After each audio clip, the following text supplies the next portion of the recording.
वैभव लक्ष्मीची कथा. एका गावात एक सरस्वती नावाची सुस्वभावी स्त्री राहत होती. तिचा नवरा प्रामाणिक होता, मुलंही चांगली होती. पण तरीही घरात नेहमीच पैशांची टंचाई, भांडण, आरोग्याच्या समस्या आणि सततची चिंता असायची. सरस्वती काहीही करते, कितीही बचत करते, तरीही हातात तिच्या काहीच टिकत नव्हते. गावातल्या लोकांच्या तुलनेत त्यांच्यावर नेहमीच उलट संकटे यायची. एके दिवशी सरस्वती खूप चिंताग्रस्त होऊन नदीकिनारी बसली होती.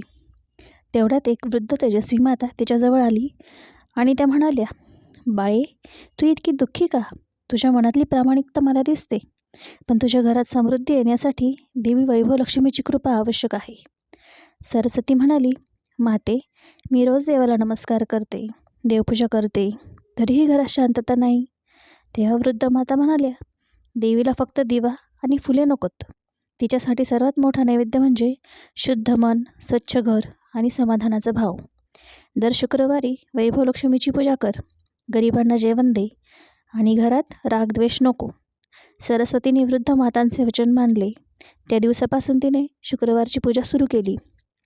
स्वच्छ घर, तुपाचा दिवा, फुले, थोडासा गोड नैवेद्य आणि मनापासून प्रार्थना. पहिला शुक्रवार गेला आणि पुढच्या काही दिवसात घरात बदल जाणवू लागले. मुलांचे आरोग्य सुधारले, नवऱ्याच्या कामात स्थैर्य आले, जुन्या थकीत पैशांची वसुली झाली. घरातील वातावरण शांत, सुगंधी, आनंदी झाले. काही आठवड्यांनंतर तोच दिव्य तेज असलेला वृद्ध माता स्वप्नात आली आणि म्हणाली, "बाळे, मीच वैभवलक्ष्मी आहे. तुझ्या श्रद्धेने प्रसन्न होऊन तुझ्या घरात मी स्थायिक झाले आहे.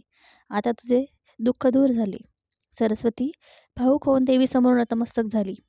त्या दिवसापासून गावातल्या लोकांना सरस्वतीच्या घरातील बदल दिसू लागले. लोक म्हणू लागले, जिथे वैभवलक्ष्मीच्या पूजेत श्रद्धा असते, तिथे दारिद्र्याचा वास होत नाही. म्हणून श्रद्धा आणि शुद्ध भावाने केलेली पूजा नेहमी फलदायी ठरते. वैभवलक्ष्मी माता घरातील अडचणी, कर्ज, तणाव दूर करते. घरात स्वच्छता, शांती आणि प्रेम असेल तर देवी स्वतः निवास करते. श्री स्वामी समर्थ.